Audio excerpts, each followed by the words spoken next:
राजधानी जयपुर दुनिया का पहला ऐसा शहर बनने जा रहा है जहां टाइगर, लॉयन, लेपर्ड, हाथी की सफारी की जा सकेगी। यहां पक्षी प्रेमियों के लिए भी एक विशाल एवियरी तैयार की जाएगी और साथ ही प्रदेश का पहला बर्ड रेस्क्यू सेंटर भी नाहरगढ़ बायोलॉजिकल पार्क में शुरू किया जाएगा। योजना पर डीसीएफ संग्राम सिंह से बातचीत की हमारे सहयोगी एसोसिएट एडिटर निर्मल तिवारी ने। सिटी वाइल्ड लाइफ टूरिज्म का अगर पर्याय कोई नया शहर इस समय बना है देश दुनिया के अंदर तो वो है जयपुर।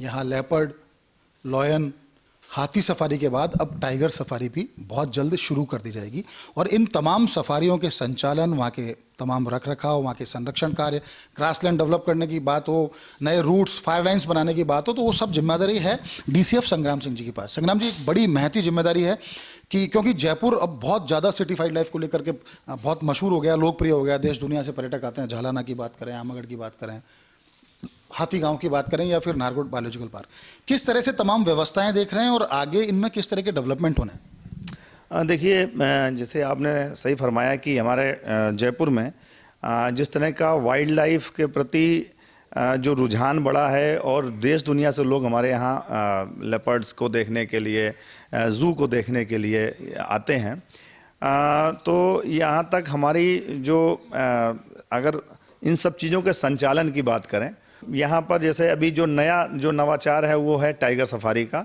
जो टाइगर सफारी हम यहाँ शुरू कर रहे हैं उसको मैं आपको संक्षेप में बताऊं कि central zoo authority of India ने हमें 2 टाइगर लाने की परमिशन जारी कर दी है और वो जो टाइगर्स हैं हमारे पास, जब हमारी सफारी चालू हो जाएगी, मतलब तैयार हो जाएगा इनक्लोजर, और उसके बाद हम उसको चालू करेंगे। तो एक तो लायन सफारी एक अट्रैक्शन हो गया, एक टाइगर सफारी अट्रैक्शन है। झलाना तो अपने आप में विख्यात हो ही रहा है, साथ ही साथ हम आमागढ़ को भी अच्छा डेवलप कर रहे हैं जिससे वहाँ पर भी टूरिज़्म बढ़े। और जिन लोगों को झलाना में टिकट बुक कराने में दिक्कत आती है, क्योंकि जब टूरिस्ट सीज़न आता है तो उस दौरान इतनी भीड़ हो जाती है कि लोगों को ऑनलाइन टिकट नहीं मिलते, तो दूसरे ऑप्शन के रूप में आमागढ़ भी हमारे पास एक उपलब्ध है। पहले ये था कि चीतल लाने थे घना से, शायद वो सैंक्शन भी हो गए थे, नहीं आ पाए। आमागढ़ में भी प्रे बढ़ाने की जरूरत है, तो कहाँ से प्रे लाने का कोई है इस तरह का?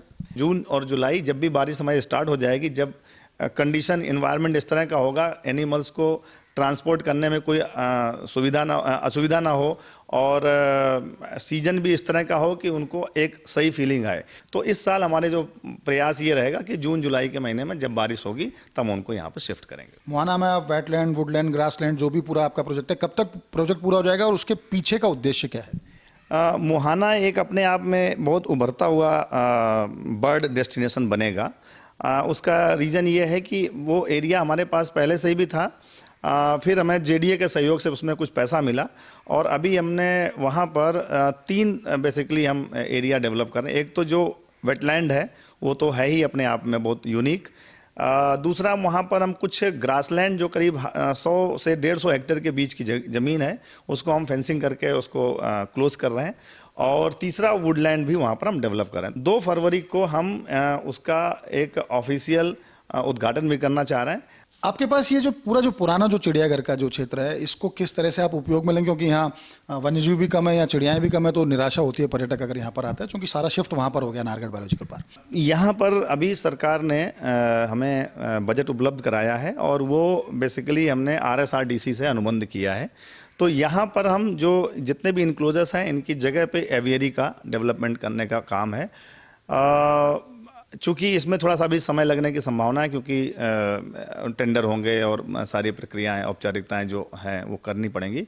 तो यहाँ पर जो जितना भी एरिया है उसको हम एवियरी के रूप में डेवलप करेंगे। तो निश्चित तौर पर एक जयपुर, राजधानी जयपुर आने वाले 6 महीने के अंदर एक ऐसा सिटी वाइल्ड लाइफ टूरिज्म का एक हब बनने वाला है जहां आपको प्रत्येक वन्यजीव, खासकर जो कह सकते हैं कि जो अपेक्स प्रेडेटर्स हैं, वो सब आपको यहाँ उनकी सफारी देखने को मिलेंगी। यहाँ बर्ड्स विभिन्न किस्म के देखने को मिलेंगी, रेस्क्यू सेंटर्स होंगे। तो निश्चित तौर पर एक कारगर प्रयास है। उम्मीद की जानी चाहिए कि बहुत जल्दी ये प्रयास सफल हों और जयपुर एक city wild life tourism hub के तौर पर देश दुनिया में अपना नाम बनाए। कैमरा पर्सन इकबाल के साथ Nirmal Tiwari, first India news, Jaipur.